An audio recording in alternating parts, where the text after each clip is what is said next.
ವೀಣಾ, ಏನಾಯ್ತಮ್ಮ? ಯಾಕೆ ಹಿಂಗೆ ಕತ್ಲೆನಲ್ಲಿ ಕೂತಿದೀಯಾ? ಏನೂ ಇಲ್ಲ ಅತ್ತೆ. ಏನಾಯ್ತು ಅಂತ ಹೇಳ್ಬಾರ್ದಾ? ಏನು ಹೇಳಿ ಅತ್ತೆ? ದೊಡ್ಡ ಜನ, ದೊಡ್ಡವ್ರ ಮನೆಯಿಂದ ಬಂದಿರೋಳು ಅಂತ ಅವಳು ಏನು ಮಾಡಿದ್ರು ಸರಿ, ಬಡವ್ರ ಮನೆಯಿಂದ ಬಂದಿರೋಳು ಅಂತ ನಾನು ಏನು ಮಾಡಿದ್ರು ತಪ್ಪು.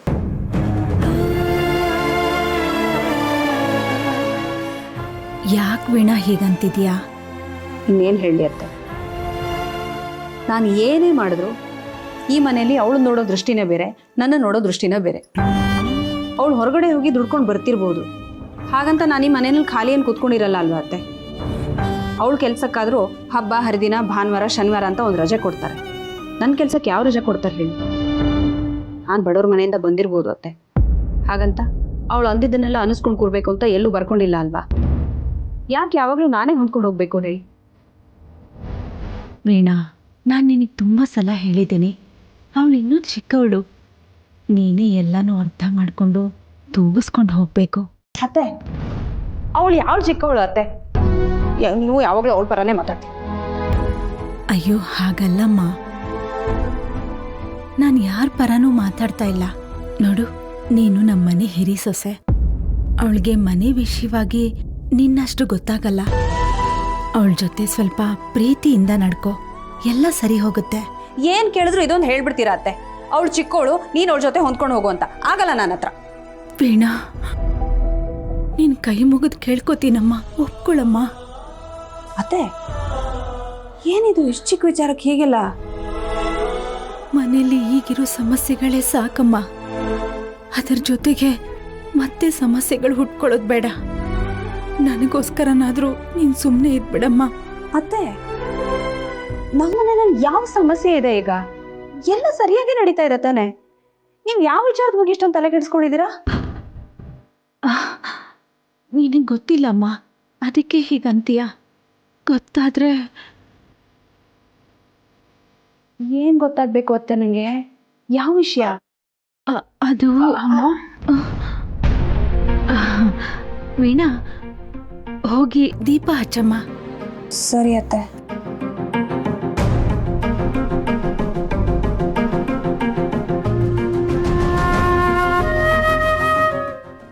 ಅಮ್ಮ, ಏನಮ್ಮ ಮಾಡ್ತಿದ್ಯಾ? ನಾನು ಬರೋದು ಒಂದು ಸ್ವಲ್ಪ ತಡ ಆಗಿದ್ದಿದ್ರೆ ಅದಕ್ಕೆ ಎಲ್ಲ ವಿಷಯ ಹೇಳ್ಬಿಡ್ತಿದ್ಯೇನೋ. ಅಯ್ಯೋ ಹೌದು ಭಾವನಾ, ಯಾವುದೋ ಜ್ಞಾನದಲ್ಲಿ ಹೇಳ್ಬಿಡ್ತಿದ್ದೆ ಅನ್ನಿಸ್ತಿದೆ. ಅಮ್ಮ ಪ್ಲೀಸ್ ಅಮ್ಮ, ಅವ್ನು ಯಾರು ಎಲ್ಲಿದ್ದಾನೆ ಅಂತ ಗೊತ್ತಾಗೋವರೆಗೂ ಈ ವಿಷಯ ನಮ್ಮಿಬ್ಬರ ಮಧ್ಯೆ ಮಾತ್ರ ಇರಲಿ. ಮನೆಯವರು ಗೊತ್ತಾದರೆ ನಾವಿಬ್ಬರು ಅನುಭವಿಸ್ತಾ ಇರೋದನ್ನ ಅವರು ಅನುಭವಿಸ್ತಾರೆ. ಪ್ಲೀಸ್ ಅಮ್ಮ. ಹೌದು ಭಾವನಾ, ನನ್ನ ಯೋಚನೆ ನೋವಲ್ಲಿ ವಿಷಯ ಬಾಯಿಗೆ ಬಂದ್ಬಿಡ್ತಿತ್ತು. ನನ್ನನ್ನು ಕ್ಷಮಿಸ್ಬಿಡು. ಪರವಾಗಿಲ್ಲಮ್ಮ, ಇದೆಲ್ಲ ಯಾಕೆ? ಸರಿ, ಖುಷಿ ಬರೋದಕ್ಕೆ ಹೊತ್ತಾಯ್ತು, ನಾನು ಹೋಗಿ ನೋಡ್ಕೋತೀನಿ.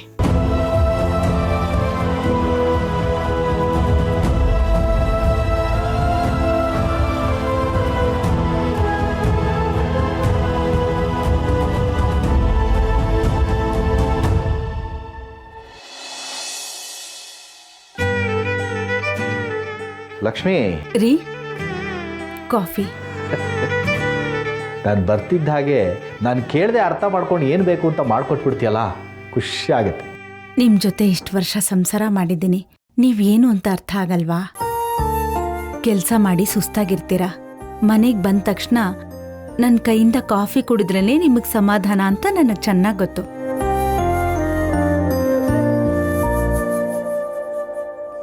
ಲಕ್ಷ್ಮಿ, ಯಾಕೆ ಸ್ವಲ್ಪ ಡಲ್ ಆಗಿದೆಯಾ? ಏನಾಯಿತು? ಅದು ರೀ, ನಿಮ್ಮ ಹತ್ರ ಒಂದು ವಿಷಯ ಹೇಳಬೇಕು. ಅದನ್ನು ಕೇಳಿ ನೀವು ಕೋಪ ಮಾಡ್ಕೋಬಾರ್ದು. ನಾನು ಹೀಗೆ ಮಾಡಿದೆ ಅಂತ ಬೇಜಾರು ಮಾಡ್ಕೋಬಾರ್ದು. ಲಕ್ಷ್ಮಿ, ನೀನು ನನಗೆ ಬೇಜಾರು ಮಾಡೋ ಕೆಲಸ ಮಾಡ್ತೀಯಾ? ಸಾಧ್ಯನೇ ಇಲ್ಲ. ಏನಾದರೂ ಹಂಗೆ ಮಾಡಿದರೆ ಅದಕ್ಕೇನೋ ಬಲವಾದ ಕಾರಣ ಇರುತ್ತೆ. ಆಯಿತು, ಅದೇನು ಹೇಳು. ರೀ, ನಿನ್ನೆ ರಾತ್ರಿ ಫೋನ್ ಬಂತಲ್ಲ, ಅದು ರಾಂಗ್ ನಂಬರ್ ಅಂತ ನಾನು ನಿಮಗೆ ಹೇಳಿದ್ನಲ್ಲ, ಅದು ಫೋನ್ ಮಾಡಿದ್ದು ನಮ್ಮ ಅತ್ತಿಗೆ ರೀ.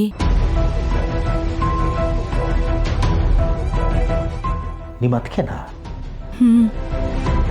ಯಾಕೆ ಮಾಡಿದ್ರು? ಇವತ್ತು ಅವ್ರು ನನ್ನ ಭೇಟಿ ಮಾಡಬೇಕು ಅಂತ ಹೇಳೋಕೆ ಫೋನ್ ಮಾಡಿದ್ರು.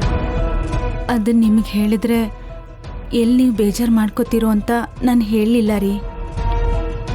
ನೋಡು ಲಕ್ಷ್ಮಿ, ಅದು ನಿನ್ನ ತವ್ರ ಮನೆ. ನೀನು ಅವ್ರ ಜೊತೆ ಮಾತಾಡಿದ್ರೆ ನನಗೆ ಯಾವ ರೀತಿಯೂ ಬೇಜಾರಾಗಲ್ಲ. ಆದರೆ ಅವ್ರು ನಿನ್ನ ಎಲ್ಲಿಗೆ ಬಂದರು? ನೀನೆಲ್ಲಿ ಹೋಗಿದ್ದೆ? ರಿಜಿಸ್ಟ್ರ್ ಆಫೀಸಿಗೆ ಬರಬೇಕು ಅಂತ ಹೇಳಿದ್ರು.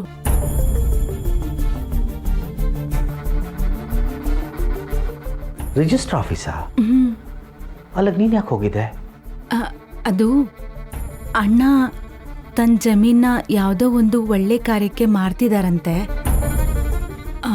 ಅದರ ರಿಜಿಸ್ಟ್ರೇಷನ್ಗೆ ನನ್ನ ಸೈನ್ ಬೇಕಿತ್ತಂತೆ. ಅದಕ್ಕೆ ಅಲ್ಲಿಗೆ ಹೋಗಿದ್ದೆ. ಈ ವಿಷಯನ ನಿಮಗೆ ಹೇಳಿ ಮಾಡಬೇಕಿತ್ತು. ಆದರೆ ನಾನು ಅಲ್ಲಿಗೆ ಹೋದರೆ ನಿಮಗೆ ಬೇಜಾರಾಗುತ್ತೆ ಅಂತ ನನಗೆ ಗೊತ್ತು. ಅದಕ್ಕೆ ನಿಮಗೆ ಹೇಳ್ದೆ ಹೋದೆ ರೀ. ದಯವಿಟ್ಟು ನನ್ನನ್ನು ಕ್ಷಮಿಸಿ. ಲಕ್ಷ್ಮಿ, ಮಾಡದೇ ಇರೋ ತಪ್ಪಿಗೆ ನೀನು ಯಾಕೆ ಕ್ಷಮೆ ಕೇಳ್ತೀಯ? ನೋಡು, ನೀನು ಅವ್ರ ಜೊತೆ ಮಾತಾಡೋದಕ್ಕಾಗಲಿ ನೀನು ಅಲ್ಲಿ ಹೋಗಿದ್ದು ಬಂದಿದ್ದಾಗಲಿ ನನಗೆ ಬೇಜಾರಿಲ್ಲ. ಆದರೆ ನೀನೊಬ್ಬಳನ್ನೇ ಹಿಂಗೆ ಕರೆದು ನಿಮ್ಮಣ್ಣ ಎಲ್ಲರ ಮುಂದೆ ಅವಮಾನ ಮಾಡಿದ್ರೆ ನನಗೆ ತಡ್ಕೊಳಕ್ಕಾಗಲ್ಲ. ಎಲ್ಲರಿಗೂ ಒಳ್ಳೆಯದನ್ನೇ ಬಯಸೋ ನಿನಗೆ ನೋವಾದರೆ ತುಂಬ ಕಷ್ಟ ಆಗುತ್ತೆ ಲಕ್ಷ್ಮಿ. ಇಲ್ಲ ರೀ, ಹಾಗೆಲ್ಲ ಏನೂ ಆಗಲಿಲ್ಲ. ನಾನು ಹೋಗಿದ್ದ ಕೆಲಸ ಸುಸೂತ್ರವಾಗಿ ಆಯಿತು. ಸರಿ, ನಿನ್ನ ಸಂತೋಷನೇ ನನ್ನ ಸಂತೋಷ. ಹಾಗಾದರೆ ನಾನು ಹೇಳ್ದೆ ಹೋಗಿದ್ದು ನಿಮಗೆ ಬೇಜಾರಿಲ್ಲ ತಾನೇ? ಹೇಳಿದ್ನಲ್ಲ, ಮತ್ತೆ ಯಾಕೆ ಅದನ್ನೇ ಹೇಳ್ತೀಯ? ಖಂಡಿತ ನನಗೆ ಬೇಜಾರಾಗಿ ಆಯಿತಾ? ಅಲ್ಲ ರೀ, ನಿಮ್ಮ ಹತ್ರ ಇವತ್ತಿನವರೆಗೂ ಯಾವ ವಿಷಯನೂ ನಾನು ಮುಚ್ಚಿಟ್ಟಿಲ್ಲ. ಏನೇ ಆದರೂ ನಿಮ್ಮ ಹತ್ರ ಹೇಳ್ಕೊಳ್ಳೋ ಅಭ್ಯಾಸ. ಇವತ್ತು ಹಾಗಾಗಿಲ್ಲ ಅಲ್ವಾ, ಅದಕ್ಕೆ ಹಾಗೆ ಕೇಳಿದೆ. ಅಬ್ಬಾ, ಈಗ ಸತ್ಯ ಹೇಳಿದ್ದಕ್ಕೆ ನನಗೆ ಸಮಾಧಾನ ಆಗ್ತಾ ಇದೆ.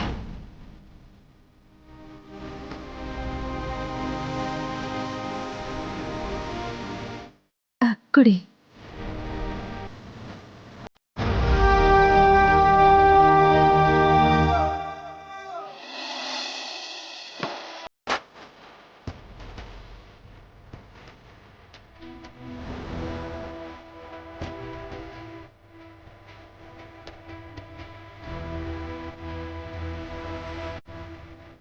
ಏನಾಯ್ತು ರೀ?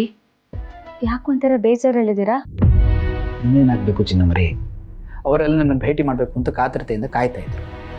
ನೀವು ಬರಲೇ ಇಲ್ವಲ್ಲ, ಹಾಗೆ ಕಾಯ್ದು ಕಾಯ್ದು ಹೋದ್ರು ಅಷ್ಟೆ. ಅಯ್ಯೋ, ಅಷ್ಟಕ್ಕೆ ಇಷ್ಟೊಂದು ಬೇಜಾರು ಮಾಡ್ಕೊಂಡ್ರೆ ಹೇಗೆ? ಎಲ್ಲ ಇವತ್ತಿಗೆ ಮುಗ್ದೋಯ್ತಾ? ಮತ್ತೆ ಜಾಗ ನೋಡೋದಕ್ಕೆ ಎಲ್ಲರೂ ಮೀಟ್ ಮಾಡಬೇಕಲ್ವಾ? ಆವಾಗ ಮಾತಾಡಿಸ್ತೀನಿ. ಏನು ಬೇಡ. ಅಯ್ಯೋ, ನನ್ನ ಮುದ್ದುಗೆ ಇನ್ನೂ ಕೋಪನಾ? ನಿಮಗೋಸ್ಕರ ಒಂದು ಹಾಡು ಹಾಡ್ಲಾ? ನೀವು ನನಗೋಸ್ಕರ ಒಂದು ಹಾಡು ಹಾಡ್ತೀರಾ? ಓಕೆ, ಹಾಡಿ.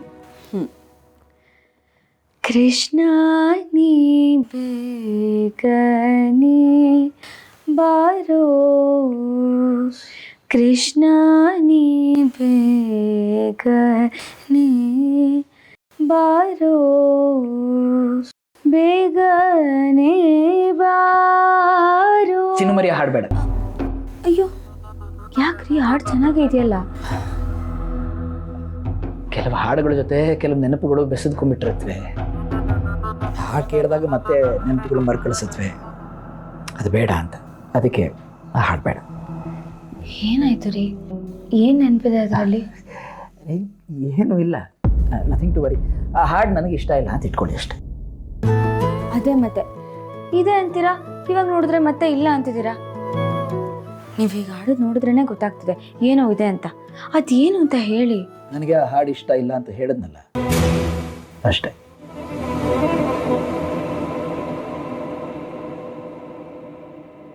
ಅಯ್ಯೋ ರಾಮ, ಇವರೇ ಆ ಹಾಡು ಹಾಡ್ತಾರೆ, ನಾನು ಹಾಡಿದ್ರೆ ಯಾಕೆ ಹೀಗೆ ಹಾಡಬೇಕು? ನನ್ನ ಜೊತೆ ಇವ್ರನ್ನ ಅರ್ಥ ಮಾಡ್ಕೊಳ್ಳೋಕೆ ಆಗಲ್ಲಪ್ಪ.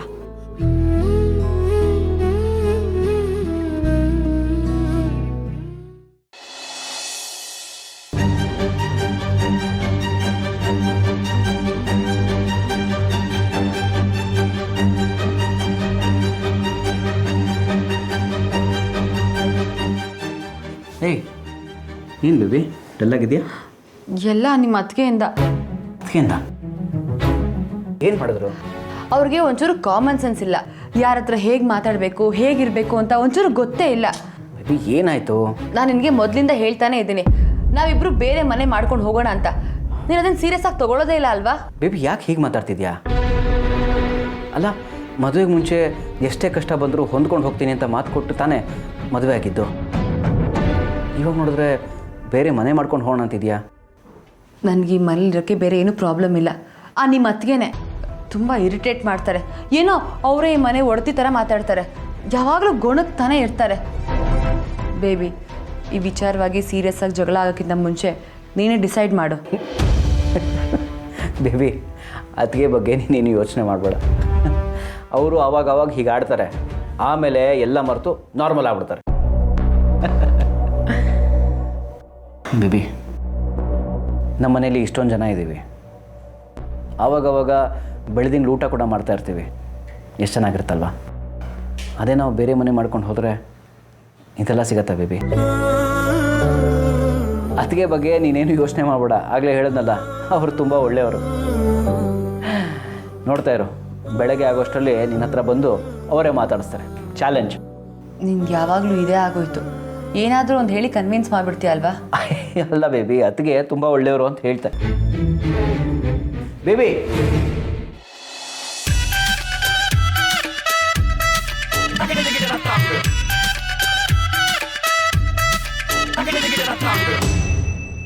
ಬಿಡ ಸ್ವಲ್ಪ ನೀರು ಕೊಡೆ.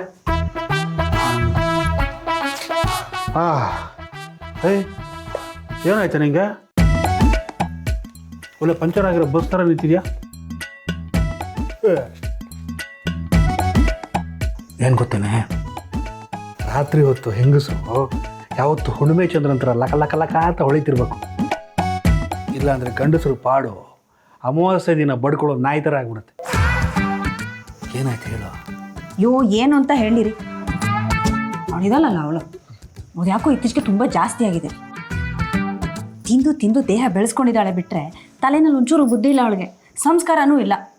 ತಾನೊಬ್ಬಳೆ ದುಡಿಯೋಳ ಥರ ಆಡ್ತಾಳೆ. ಅಲ್ಲ ರೀ, ಯಾರು ಎಷ್ಟೇ ದುಡಿಲಿ ಹೊಟ್ಟೆಗೆ ತಿನ್ನೋದು ಅನ್ನನೇ ತಾನೇ. ನೀವು ದುಡ್ಡನ್ನ ತಿನ್ನೋಕ್ಕಾಗತ್ತೆ? ದುಡ್ಡ ಎಲ್ಲಿದೆ? ಅಯ್ಯಯ್ಯಯ್ಯಯ್ಯ, ನಿಮ್ಗಿಲ್ಲಿ ಹೆಂಡ್ತಿಗಾಗಿರೋ ಅವಮಾನಕ್ಕಿಂತ ಜಾಸ್ತಿ ದುಡ್ಡಿನ ಚಿಂತನೆ ಆಗೋಯ್ತು ಅಲ್ಲ. ಅದ್ರ ಹಿಂದೆ ಹೋಗಿ.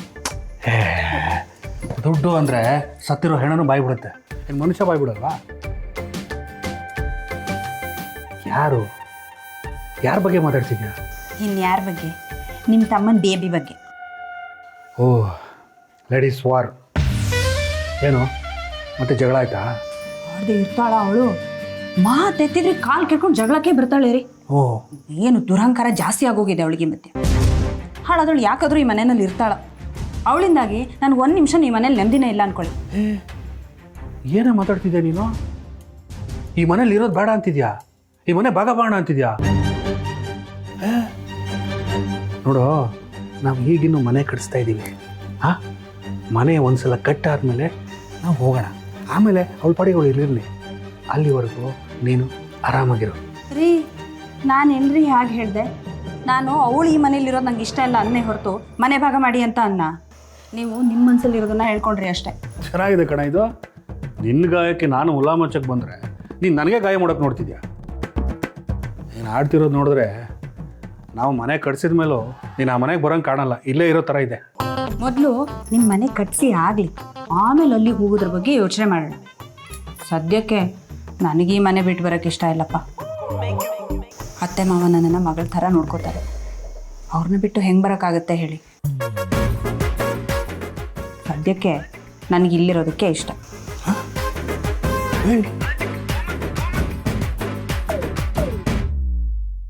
ವೀಣಾ, ನೀರು ಕೊಡದೆ ಹಂಗೆ ಹೋಗ್ತಿದ್ಯಲ್ಲ? ಅಲ್ಲೇ ಇದೆ ತಗೊಳ್ರಿ, ಅದನ್ನು ಕೊಡೋಕ್ಕೂ ನಾನೇ ಬೇಕು. ಇವಳ ಹಿಂಗೆ ಆಡ್ತಿದ್ದಾಳೆ. ಜಡಗಳ ವಿಷಯಕ್ಕೆ ಹೋಗ್ಬಾರ್ದು. ಹೋದರೆ ನಮಗೆ ತಿಥಿ ಒಡನೆ ಗತಿ.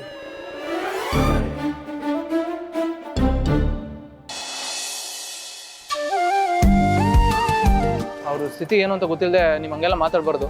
ಅದರಲ್ಲಿ ಒಂದು ಹೆಣ್ಣಿನ ನಿಜದಲ್ಲಿ ಈಗೆಲ್ಲ ಮಾತಾಡೋದು ನಂಗೆ ಒಂಚೂರು ಇಷ್ಟ ಆಗೋಕ್ಕಿಲ್ಲ. ಒಂದು ಹೆಣ್ಣಾಗಿ ಇನ್ನೊಂದು ಹೆಣ್ಣಿಗೆ ಗೌರವ ಕೊಡೋದನ್ನು ಕಲ್ತ್ಕೊಳ್ಳಿ. ಓದಿದ್ರೆ ಡಿಗ್ರಿ ಸರ್ಟಿಫಿಕೇಟ್ ತೊಗೋಬೋದಷ್ಟೇ, ಆದರೆ ಜೀವನ ಹೆಂಗೆ ಮಾಡೋದು ಅಂತ ಕಲಿಯೋಕ್ಕಾಗೋದಿಲ್ಲ.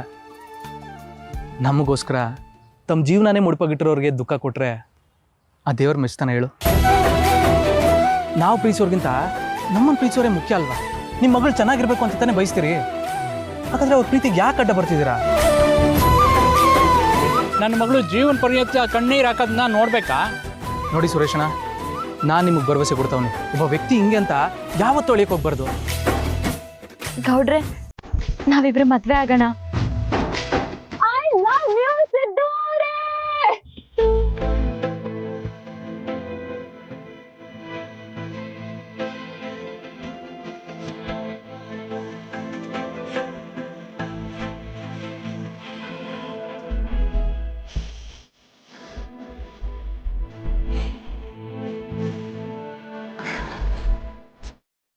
ನನಗೆ ಯಾಕೆ ಹೀಗಾಗ್ತಿದೆ? ನಾನು ಕಣ್ ಮುಚ್ಚಿದ್ರು ಸಿದ್ಧ ಅವರೇ ಕಾಣ್ತಾರೆ, ಕಣ್ ತೆಗ್ದಿದ್ರು ಅವರೇ ಕಾಣ್ತಾರೆ. ಅಂದ್ರೆ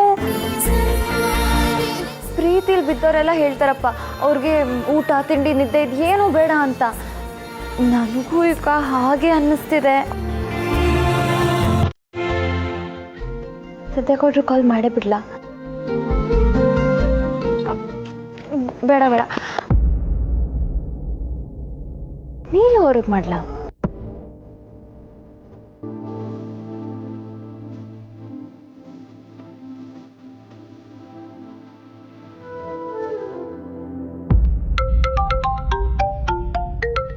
ಇವಳು ಯಾಕೆ ಇಷ್ಟೊತ್ತಲ್ಲಿ ಫೋನ್ ಮಾಡ್ತಿದ್ದಾಳೆ?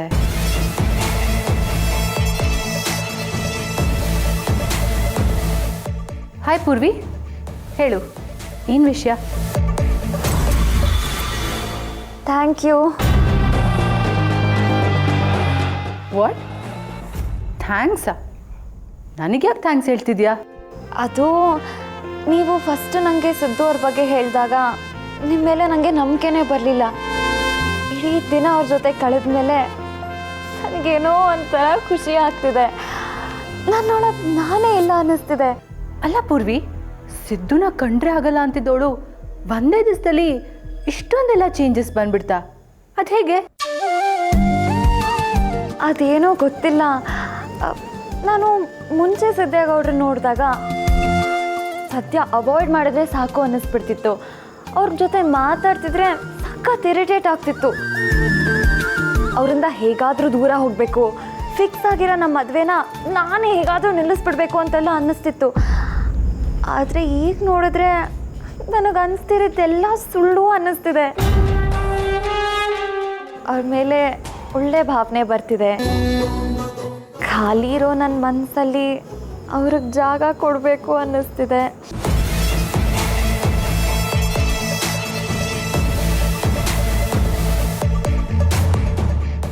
ಅಂತೂ ನಾವು ಹಾಕಿದ ಗಾಳ ಸರಿಯಾಗಿ ಕೆಲಸ ಮಾಡ್ತಿದೆ. ಅಬ್ಬಾ, ಇವಳು ಇಷ್ಟು ಬೇಗ ನಮ್ಮ ದಾರಿಗೆ ಬರ್ತಾಳೆ ಅಂತಲೇ ಅಂದ್ಕೊಂಡಿರಲಿಲ್ಲ ನಾನು. ಸದ್ಯ ಎಲ್ಲ ನಾನು ಅಂದ್ಕೊಂಡಾಗೆ ನಡೀತಿದೆ. ಲೈನಲ್ಲಿ ಇದ್ದೀರಾ ತಾನೆ? ಅಫ್ಕೋರ್ಸ್. ಹೇಳು ಪೂರ್ವಿ. ನಾನು ಹೇಳಿದ್ದು ಕೇಳಿಸ್ಕೊಂಡ್ರಾ? ಕೇಳಿಸ್ಕೊಂಡೆ ಪೂರ್ವಿ. ಇದನ್ನೇ ಅಲ್ವಾ ನಿನಗೆ ಇಷ್ಟು ದಿವಸ ನಾನು ಹೇಳ್ತಿದ್ದಿದ್ದು. ಸಿದ್ದು ಚಿನ್ನದಂಥ ಹುಡುಗ, ಹೆಣ್ಮಕ್ಳನ್ನ ತುಂಬ ಒಳ್ಳೆ ದೃಷ್ಟಿಯಿಂದ ನೋಡ್ತಾನೆ ಅಂತ. ಅವನಿಗೆ ವಿದ್ಯೆ ಸ್ವಲ್ಪ ಕಡಿಮೆ ಆಗಿರ್ಬೋದು, ಆದರೆ ಹುಡುಗಿರ ಮನಸ್ಸನ್ನ ಗೆಲ್ಲುವಂಥ ಒಳ್ಳೆ ಗುಣ ಇದೆ. ಅವನ ಕೈ ಹಿಡಿಯೋಕ್ಕೆ ನೀನು ನಿಜವಾಗ್ಲೂ ಪುಣ್ಯ ಮಾಡಿರ್ಬೇಕು ಪೂರ್ವಿ. ನಿನಗೆ ಒಂದೇ ದಿವಸಕ್ಕೆ ಅವನ ಮೇಲೆ ಇಷ್ಟೆಲ್ಲ ಪ್ರೀತಿ ಬಂದಿದೆ ಅಂತ ಅಂದರೆ ಐ ಆಮ್ ಶ್ಯೂರ್ ಪೂರ್ವಿ, ನೀನು ಲೈಫ್ ಲಾಂಗ್ ಅವನ ಜೊತೆ ಖುಷಿಯಾಗಿರ್ತೀಯ. ಇದಕ್ಕೆ ನಾನು ಗ್ಯಾರಂಟಿ ಕೊಡ್ತೀನಿ ನಿಂಗೆ. ನಾನು ಯಾವಾಗಲೂ ನಿನ್ನ ಜೊತೆ ಇರ್ತೀನಿ. ಬಾಯ್. ಸರಿ, ಬಾಯ್.